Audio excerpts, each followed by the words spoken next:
Jin stood at the center of the Great Hall, his hand steady as he held the datapad. Around him, thousands of alien beings filled the massive space. Some looked like giant insects with clicking sounds. Others had blue skin and 4 arms. A few looked almost human, but with strange eyes that glowed in the dark. All of them were staring at him.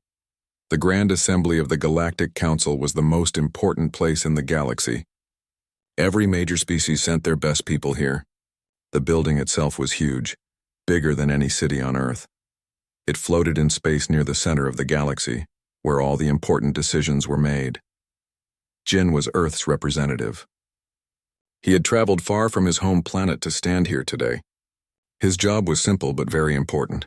He needed to ask these aliens to let humanity join their galactic community. It was something humans had dreamed about for hundreds of years. Honored members of the council, Jin began, his voice carrying clearly through the hall's sound system. I come before you today to present humanity's application for membership in the Galactic Federation. A low rumble of voices filled the hall. Some aliens were already laughing. Jin could hear the clicking sounds getting louder. The blue-skinned beings were making strange whistling noises that sounded like mockery. High above in the gallery, Admiral Hyun watched everything with careful eyes. He was Earth's military leader, and he knew exactly what was happening. The aliens thought humans were weak and stupid. That was exactly what Earth wanted them to think. Jin touched his datapad, and a large screen appeared in the air above him. Images of Earth's fleet began to show. 200 ships of different sizes floated in space. They looked solid and strong, but compared to alien ships, they seemed very simple. Our fleet represents the best of human technology, Jin said with pride in his voice. We have ships powered by fusion reactors. Our weapons use kinetic energy to destroy targets. We have traveled to many star systems and built colonies on distant worlds. The laughter grew louder. Some aliens were not even trying to hide their amusement. A huge creature that looked like a walking tree made deep booming sounds that everyone knew meant it was laughing. Near the front, a group of red-skinned beings with sharp teeth were showing their weapons. Their guns shot bright energy beams that could cut through metal like butter. War Chief Gorthak of the Vorthak Empire stood up. He was over 8 feet tall with thick armor covering his body. Scars crossed his face and his eyes glowed yellow. When he spoke, his voice sounded like thunder. These humans think they can join us? He said, looking around the hall. Look at their ships. They use fire to push themselves through space. Their weapons throw pieces of metal. My warriors have better tools than this. More laughter filled the hall. The Nexari Collective's representative, a being made of what looked like living crystal, made musical sounds that meant agreement. Perhaps the humans should go back to their little world and play with rocks, it said in a voice like breaking glass. Jin kept his face calm, but inside he was pleased. Everything was going exactly as planned. The aliens saw exactly what Earth wanted them to see. Old ships with simple technology. Weapons that seemed weak compared to energy beams and plasma cannons. A small fleet that looked like it could barely protect one star system. We understand that our technology may seem basic to your advanced civilizations, Jin said humbly, but we are eager to learn. We want to contribute to the peace and prosperity of the galaxy. An ancient being from the Kelthoran Federation spoke next. It looked very old, with wrinkled skin and eyes that had seen thousands of years. The humans show promise, it said slowly, but they are clearly not ready for full membership. Perhaps we can offer them something else. The council members began to talk among themselves. Jin could hear dozens of different languages mixing together. Some sounded like music, others like machines breaking. But he could understand the general meaning through his translator device. They were deciding what to do with the weak humans. Admiral Hyun watched from above and smiled slightly. Phase 1 was working perfectly. For over a century, Earth had been preparing for this moment. While the aliens thought humans were still learning to build simple rockets, the truth was very different. But that truth would stay hidden for now. After an hour of discussion, the chief speaker called for order. It was a floating creature with tentacles instead of arms. Its voice came from somewhere inside its body. The Galactic Council has made its decision, the chief speaker announced. We welcome humanity as a protectorate species. You will be given a small sector on the edge of the galaxy. You may trade with other species under supervision. Your ships may travel through approved space lanes only. Jin bowed deeply. We are honored by your generosity, he said. Humanity will prove worthy of your trust. The ceremony continued for another hour. Earth was officially assigned Sector 7749, far from any important trade routes or strategic locations. It was where the galaxy put species they thought were harmless but too primitive to worry about. The perfect place for humanity to continue its real work. As the assembly ended, aliens began to leave. Many were still talking about the amusing humans with their primitive ships. Some made jokes about teaching humans how to make better engines. Others wondered if humans would even survive in space without help. Jin and Admiral Hyun met outside the Great Hall. They walked together toward their ship, a simple transport vessel that looked exactly like what a primitive species would use. "Well?" Hyun asked quietly. "Perfect," Jin replied with a small smile. "They think we're exactly what we pretended to be. Harmless, weak, and grateful for any help they give us. The real fleet? Still hidden. Still building. Still waiting." As their ship left the council station, Jin looked back at the massive structure. Inside, thousands of alien beings were probably already forgetting about the insignificant humans. They had no idea that Earth had just pulled off the greatest deception in galactic history. The galaxy thought it knew humanity. Soon they would learn how wrong they were. 6 months had passed since Earth joined the galactic community. Captain Lee stood on the bridge of her patrol ship, watching another alien cargo vessel pass by. The huge transport was 10 times bigger than her frigate and moved through space like it was swimming through water. Her own ship struggled to keep up, its engines working hard just to match the aliens' casual speed. "Captain, they're laughing at us again," her communications officer said. "The crew of that transport is making jokes about our slow engines." Lee nodded calmly. "Let them laugh, Officer Jang. Send them our standard response. Thank them for allowing us to escort them through our sector." The bridge crew followed orders without question. They all knew their job was to act like Earth's ships were the best humanity could build.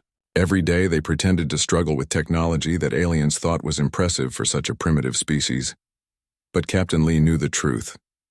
Deep in an asteroid belt 3 light-years away, construction yards were building ships that would make alien vessels look like toys. Her primitive frigate could actually outrun and outfight most alien warships if she needed to. But that was Earth's greatest secret. Far from any alien eyes, Director Kim sat in a hidden control room buried inside a large asteroid. Screens covered every wall, showing activities across human space. She watched as massive shipyards built vessels longer than cities. Entire star systems had been turned into secret factories, all hidden by technology that made them invisible to alien sensors. "Status report," Kim said to her assistant. "Sector 12 shipyards completed another dreadnought yesterday," the young man replied. "That brings our hidden fleet to 8,147 ships. Sector 15 finished installing stealth systems on their new carriers. And the research stations in Sector 20 have breakthrough news about alien shield technology." Kim smiled. While aliens thought humans were grateful for scraps of basic knowledge, Earth scientists were actually far ahead of anything the galaxy had seen. The stealth technology alone was hundreds of years beyond what even the most advanced alien species possessed. On the other side of the galaxy, Scientist Park walked through the halls of the Nexari Collective's greatest research facility. The crystalline beings had invited him to learn about their energy shield systems. They thought they were being generous to a primitive human who would be amazed by their basic technology. "This is our standard deflector array," the Nexari scientist explained, its crystal body flashing different colors as it spoke. "It can stop most energy weapons and deflect physical projectiles. For a species like yours, this would be very advanced protection." Park nodded eagerly and asked simple questions. "How does the energy flow through these crystals? What happens when the shield takes damage?" He pretended to take careful notes, acting like every piece of information was precious and new. The Nexari scientist seemed pleased to teach such an interested student. It had no idea that Park was actually recording detailed scans of their entire facility. Hidden sensors in his clothes were mapping every system, measuring every energy output, and finding weaknesses that the Nexari didn't even know existed. This same scene was happening across the galaxy. Human agents worked as translators, mechanics, cooks, and clerks in alien cities and military bases. Lieutenant Song spent her days fixing alien computers and listening to conversations that aliens thought no human could understand. She had learned 17 alien languages perfectly, but aliens believed humans could barely speak one. Each night, Song sent coded reports back to Earth. She knew which alien fleets were moving where. She had copies of battle plans and trade agreements. She even knew which alien leaders were having personal problems with their families. Earth was building the most complete intelligence network in galactic history, and nobody suspected a thing. The aliens continued to treat humans with mixture of pity and condescension. Trade agreements gave Earth access to advanced technologies that human scientists had invented decades earlier. Alien merchants felt good about helping primitive humans, not knowing they were actually trading with the most technologically advanced species in the galaxy. Some aliens even started to like humans. A group of peaceful traders began visiting Earth's outer colonies regularly. They brought gifts and shared stories about the galaxy. The human colonists welcomed them warmly, acting grateful for every small favor. But behind this friendly surface, something dangerous was building. The Vorthak Empire had been watching the galaxy's newest members with growing interest. War Chief Gorthak was planning something he called Operation Cleanup. In a secret meeting on the Vorthak homeworld, military leaders gathered around a holographic map of the galaxy. Red markers showed target locations, while blue markers showed Vorthak fleet positions. The time has come to remove the weak species, Gorthak announced to his war council. 6 civilizations have grown soft and careless. Their territories contain resources we need. Their weakness offends our strength. One of his generals pointed to the map. What about the humans? They have some useful mining worlds. Gorthak looked at Earth's sector and laughed. The humans? They will barely be worth the ammunition. But yes, we will take their worlds too. After we finish with the real targets, we can deal with the humans in an afternoon. The Vorthak military began moving ships into position. They planned to attack 6 different species at the same time, overwhelming them before they could organize any defense. The humans were such a low priority that only a small force would be sent to deal with them. Meanwhile, Admiral Bay received intelligence reports from her hidden command ship. The vessel was larger than anything the galaxy had ever seen, but it floated in dark space where no alien sensors could find it. Her bridge crew monitored Vorthak movements and prepared for what was coming. The Vorthak are almost ready to attack, her intelligence officer reported. They're planning to hit the Kalani Republic, the Marsh Federation, the Crystal Worlds, the Treewalker Alliance, the Ring Builders, and us. Excellent, Admiral Bay replied. Are our people in position? Yes, Admiral. All target systems have been infiltrated. We have complete intelligence on Vorthak fleet strength and battle plans. Our hidden forces are ready to move. On Earth, General Nam sat in the Global Defense Command Center. Representatives from every human world attended the meeting through secure channels. The room was quiet as everyone waited for the final decision. The Vorthak will attack within 72 hours, General Nam announced. This is what we have been preparing for.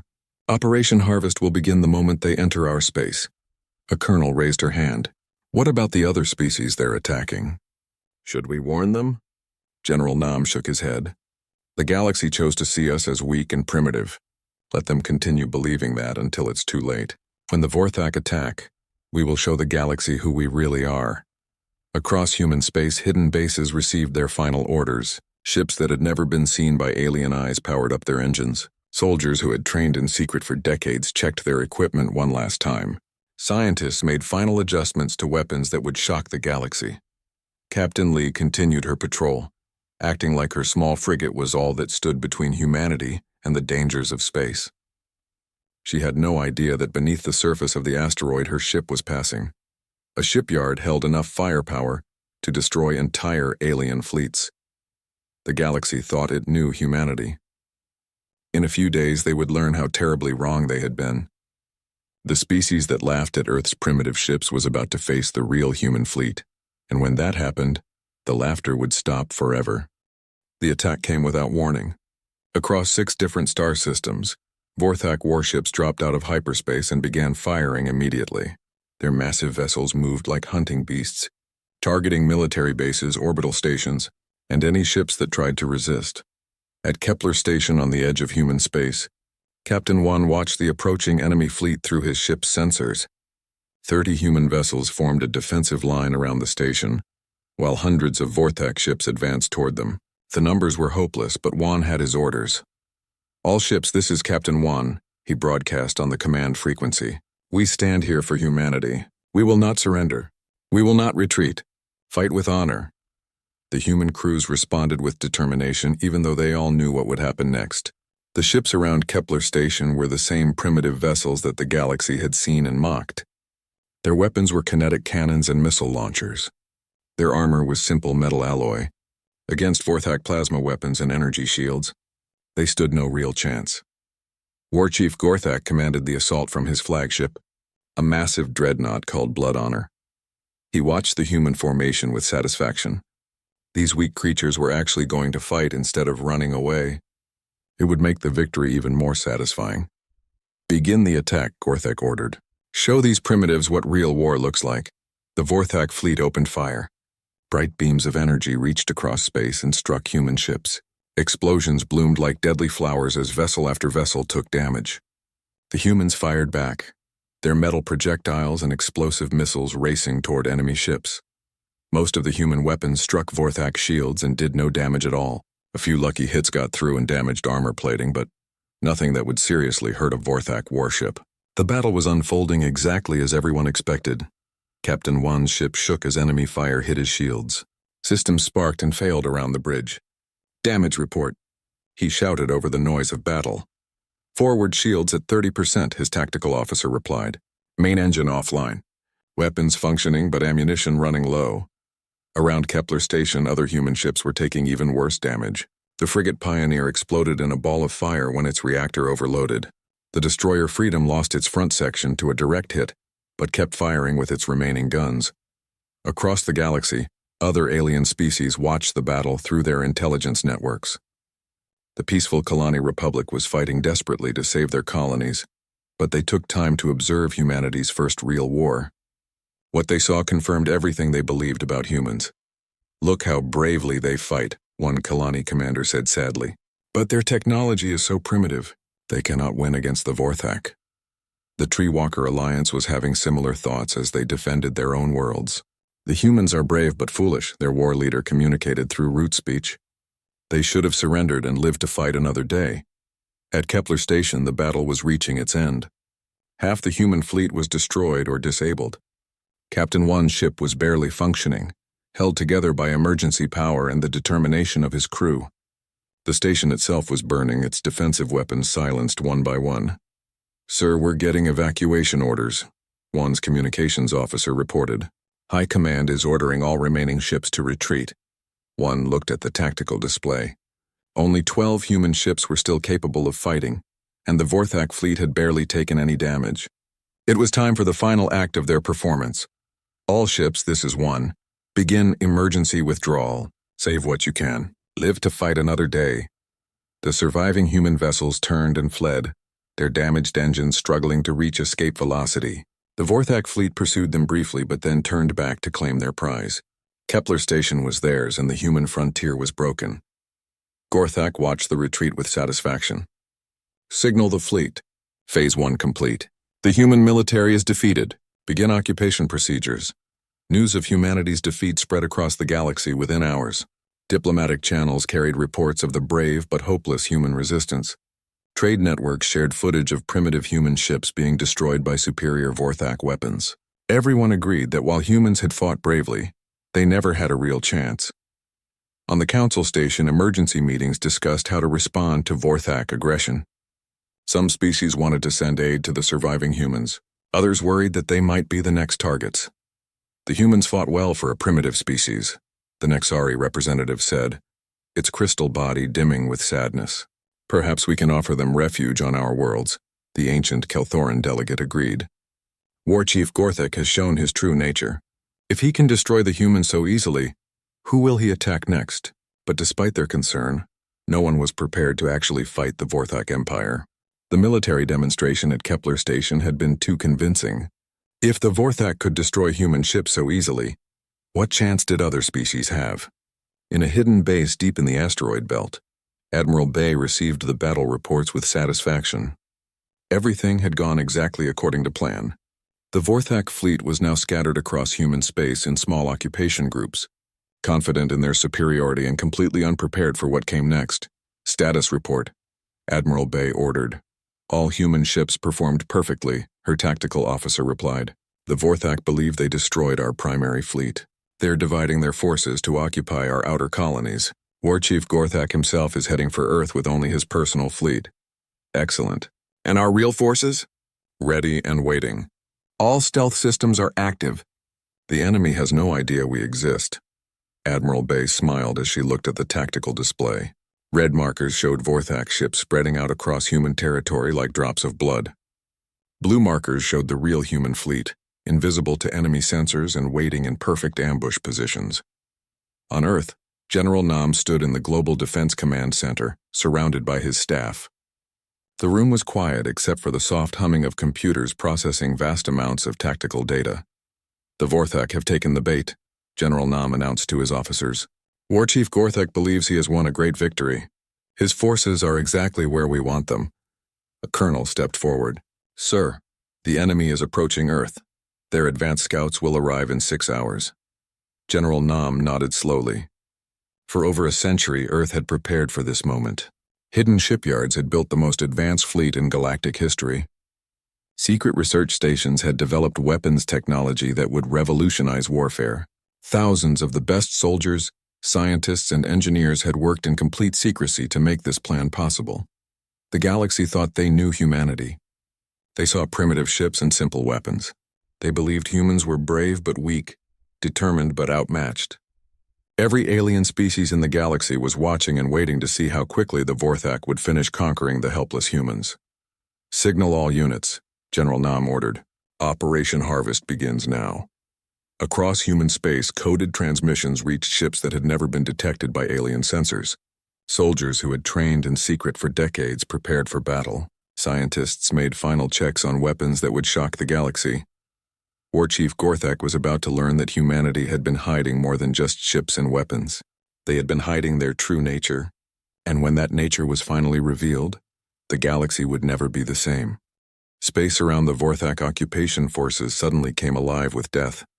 Ships appeared from nowhere, materializing like ghosts becoming solid. Where moments before there had been empty space, massive human warships now floated in perfect attack formations. These were not the primitive vessels the galaxy had seen. These were predators built for one purpose: total destruction of their enemies. Admiral O stood on the bridge of her dreadnought Indomitable. The ship was 3 kilometers long and packed with weapons technology that aliens had never imagined. Around her, the bridge crew worked with calm efficiency as they prepared to reveal humanity's true face to the galaxy. All units report ready, her tactical officer announced. Enemy forces are scattered across 17 different systems. They have no idea we're here.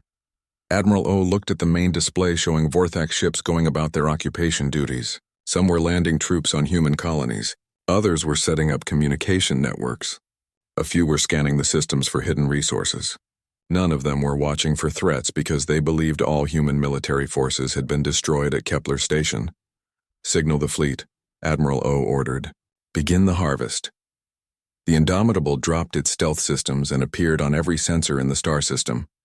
The Vorthak crews had maybe 10 seconds to realize what they were seeing, before the human dreadnought opened fire. Energy beams shot from the Indomitable's main guns. But these were not simple laser weapons. They were quantum disruptors that ignored energy shields completely and tore apart the basic structure of matter itself. The first Vorthak cruiser simply vanished, turned into free-floating atoms in an instant. War Chief Gorthak was approaching Earth when the reports began flooding in. His communications officer turned pale as message after message arrived from occupation forces across human space. Sir, we're losing contact with Fleet Group 7, the officer reported. Their last transmission showed unknown human ships attacking. Very large ships, Gorthak growled in confusion. Impossible. We destroyed the human fleet. What ships? More reports came in rapid succession. Fleet Group 3 had gone silent. Fleet Group 12 was under attack by vessels that didn't match any known human designs. Fleet Group 5 had transmitted impossible sensor readings before their signals cut off. Show me, Gorthak demanded. The main screen displayed the last transmission from one of his fleets. The image showed a human ship unlike anything in the intelligence files. It was sleek and deadly, covered in weapon systems that glowed with strange energy. As Gorthak watched, the ship fired what looked like solid projectiles at a Vorthak destroyer. The projectiles passed right through the destroyer's shields as if they weren't there. They punched through the armor like it was paper and exploded inside the ship. The destroyer broke apart in seconds.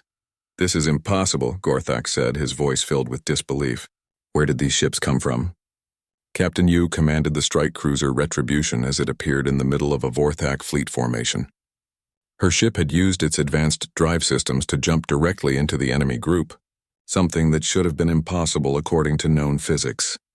"Target the flagship," she ordered her weapons officer. "Let's show them what human engineering can do." The Retribution fired its main guns at the Vorthak command ship. Exotic matter projectiles raced across space at a significant fraction of light speed. They phased through the enemy shields, ignored the armor plating, and detonated inside the ship's reactor. The explosion lit up the entire star system as the Vorthak flagship died. The other enemy ships tried to return fire, but their weapons couldn't lock onto the human vessel. The Retribution's defensive systems bent space around the ship, making it impossible for conventional targeting systems to track. Similar scenes played out across human territory. Commander Shin led a fleet that emerged from asteroid belts where the aliens thought there was nothing but rocks. The asteroids themselves had been hollowed out and turned into hidden shipyards and military bases. As Vorthak forces watched in shock, entire installations revealed themselves as disguised weapons platforms. "This is Commander Shin to all Vorthak vessels," she broadcast on all frequencies. "You are surrounded and outgunned. Surrender immediately or be destroyed." The Vorthak commander in that system tried to fight. His ships opened fire on the nearest human vessel, expecting their superior weapons to quickly destroy the primitive enemy. Instead, their energy beams struck the human ship's shields and simply vanished, absorbed by defensive technology that turned attacks into useful power for the ship's systems. The human response was swift and devastating. Weapons that the galaxy had never seen before reached across space and began methodically destroying every Vorthak ship. Some fired projectiles that created small black holes on impact. Others used directed energy that could cut through any known material. A few launched missiles that existed in multiple dimensions at once, making them impossible to intercept. On Earth, General Nam watched the tactical displays with satisfaction. Every red marker representing a Vorthak ship was disappearing from the screen. His hidden fleet was performing exactly as designed. "Status report," he requested. "Operation Harvest proceeding as planned." His aide replied, "Enemy resistance is minimal. They're too shocked to mount any organized defense. Estimated time to complete victory, 4 hours." The Galactic Council emergency session convened as reports flooded in from across the galaxy. Representatives arrived in panic, their usual dignity forgotten in the face of impossible news. "The humans have revealed a massive fleet," the Nexari representative announced, its crystal body flashing with confusion. "Ships larger and more advanced than anything we've ever seen. They're destroying Vorthak forces throughout their territory." The ancient Kelthoran delegate had trouble speaking. "How is this possible? We saw their fleet. We evaluated their technology. They were centuries behind our capabilities. They lied to us," said the Tree Walker representative, its wooden features twisted with shock. "Everything they showed us was fake. Their real military makes our forces look like children playing with toys." On the main display, the council watched live footage from the battle zones. Human ships moved through space like they were swimming through water. Their weapons struck with impossible accuracy from ranges that should have been beyond any targeting system. When Vorthak ships tried to fight back, their attacks were either absorbed, deflected, or simply ignored. War Chief Gorthak stood on his bridge as his empire crumbled around him. Half his invasion fleet was already destroyed, and the rest were sending desperate calls for retreat. But retreat was impossible. The human ships were faster than anything the Vorthak had ever built. "Sir, we're receiving a transmission," his communications officer reported. "It's from the human fleet." "Put it on screen," Gorthak ordered. A human face appeared on the display. It was Admiral O speaking from the bridge of the Indomitable. Behind her, Gorthak could see technology that looked like it came from a completely different civilization. "War Chief Gorthak," Admiral O said calmly. "I am Admiral O of the Earth Defense Force.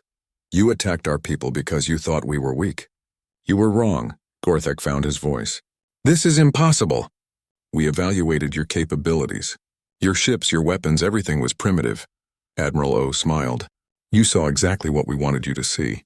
For over a century, humanity has been preparing for this day. While you thought we were struggling to build simple rockets, we were developing technology beyond your understanding. What do you want? Gorthak asked. Unconditional surrender, Admiral O replied. You have 1 hour to order all remaining Vorthak forces to lay down their weapons. If you refuse, we will demonstrate why no one should ever underestimate humanity again. The transmission ended, leaving Gorthak staring at a blank screen. Around him, his bridge crew waited for orders. Outside, the most powerful military force the galaxy had ever seen was systematically destroying everything the Vorthak Empire had built. For the first time in his life, the mighty war chief Gorthak felt something he had never experienced before: complete and total fear. The galaxy was about to learn that humanity's greatest weapon had never been their technology. It was their ability to make others underestimate them until it was far too late to matter. 3 weeks after the Vorthak Empire's complete destruction, the galaxy struggled to understand its new reality. The beings who once laughed at primitive human ships now whispered fearfully about the species that had hidden the most powerful military force in galactic history. President Ryu walked slowly to the speaker's platform in the Grand Assembly Hall. The same aliens who had mocked humanity months earlier now sat in complete silence. Their eyes followed her every movement, searching for any sign of what the humans planned to do next. The Great Hall felt different now. Where once there had been confidence and superiority, now there was only uncertainty and fear. Every species representative knew that their civilizations existed only because humanity allowed it. Honored members of the council, President Ryu began, her voice carrying clearly through the silent hall. 3 weeks ago, you witnessed the true capabilities of the human species. Today, I will explain how we achieved what you thought was impossible. The main display activated, showing images that made the alien delegates gasp. Massive shipyards floating in space, each one larger than most alien cities. Fleets of ships stretching beyond the horizon of entire star systems. Production facilities that could build a dreadnought in the time it took aliens to construct a simple transport. For 137 years, humanity has been developing in secret, President Ryu continued. While you believed we were struggling with basic technology, we were building the most advanced industrial and military infrastructure the galaxy has ever seen. Admiral Hyun stepped forward to provide the military details. The same officer who had watched quietly from the gallery months earlier now commanded respect from every being in the hall. Our real fleet numbers 12,147 ships, Admiral Hyun announced. Each vessel uses technology that surpasses your most advanced systems by centuries. Our stealth capabilities make detection impossible. Our weapons can destroy targets through any known defensive system. Our ships are faster, stronger, and more numerous than the combined fleets of every other species in the galaxy. A delegate from the Marsh Federation raised a trembling tentacle. How did you hide all of this? Our sensors should have detected such massive construction projects. Trade Minister Kang answered that question. Our stealth technology doesn't just hide ships. It can make entire star systems invisible to your sensors. While you thought certain regions of space were empty, we were mining resources and building infrastructure on a scale you cannot imagine. New images appeared on the display. Automated mining fleets stripping entire asteroid belts. Factory worlds producing materials in quantities that dwarfed the output of all alien civilizations combined. Research stations developing technologies that seemed like magic to species that considered themselves advanced. Our economic output has exceeded the combined production of the 5 largest alien powers for over 30 years, Minister Kang explained. Every primitive human colony you visited was actually supporting hidden facilities that could build warships faster than you could count them. The crystalline Nexari representative made musical sounds of disbelief. But we shared our technology with you. We taught you about energy shields and faster-than-light communication. You acted like you were learning for the first time. Intelligence Director Cho smiled as she stepped forward. You shared technology that we had invented decades before your species discovered it. Our agents pretended to be amazed by your advanced systems while secretly scanning them for weaknesses. The hall erupted in shocked murmurs as Director Cho continued. Every major government, military organization, and corporation in the galaxy has been thoroughly infiltrated by human intelligence agents. We know every secret you have. We have copies of every plan you've made. There is nothing about your civilizations that we don't understand completely. She gestured to the display, which now showed surveillance footage from across the galaxy. Alien military bases with human workers in the background. Government meetings with human translators taking notes. Corporate boardrooms where human clerks quietly recorded every discussion. Some of you are wondering if the beings you trust most might be human agents, Director Cho said. You're right to wonder.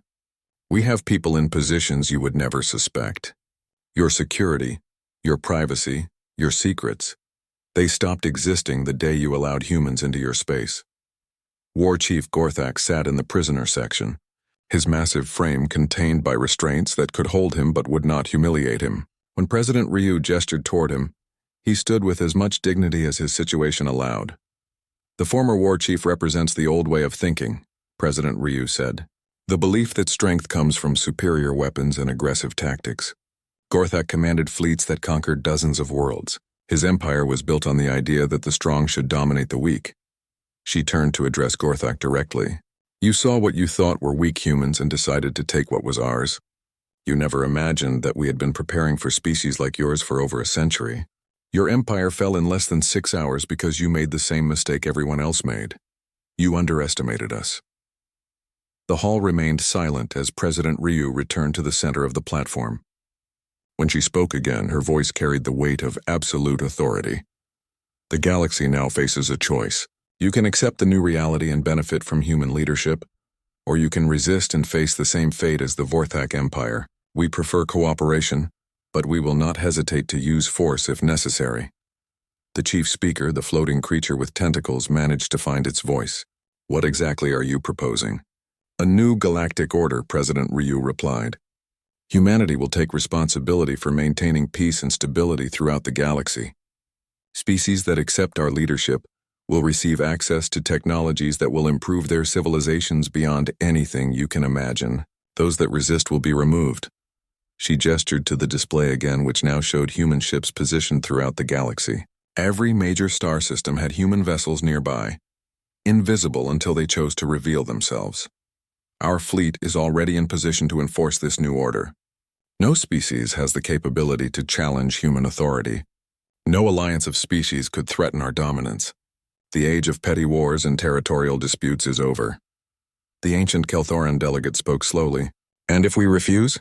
Then you will join the Vorthak Empire in history, Admiral Hyun answered. But we hope that won't be necessary. Humanity has no desire to rule through fear alone.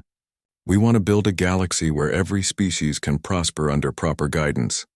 Representative Jin, who had stood in this same hall months earlier as a humble applicant for membership, now addressed the council as humanity's senior diplomat.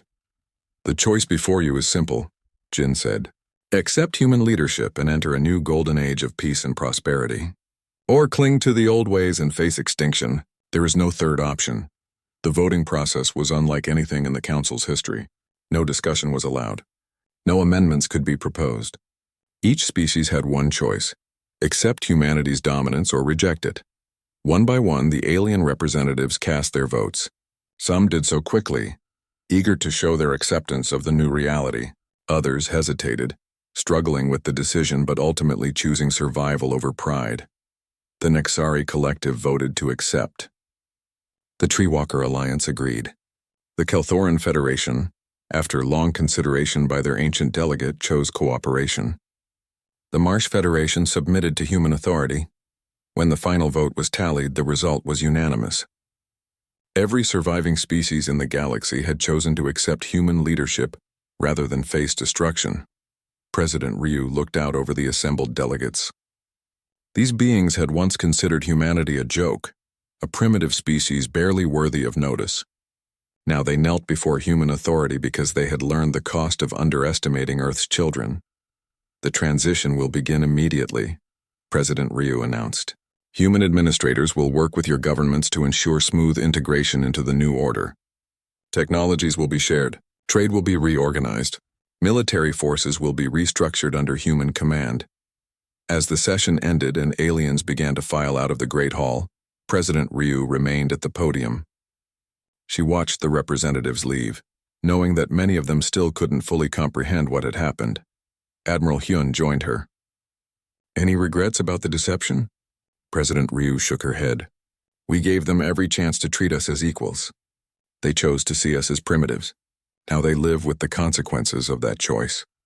Outside the council station, human ships patrolled openly for the first time. The galaxy that had laughed at Earth's primitive fleet now trembled at the sight of humanity's true power. The greatest deception in galactic history was complete. A species that had hidden its strength behind a mask of weakness now ruled over civilizations that thought themselves superior, and it had all begun with a lie so perfect that no one saw the truth until it was far too late to matter.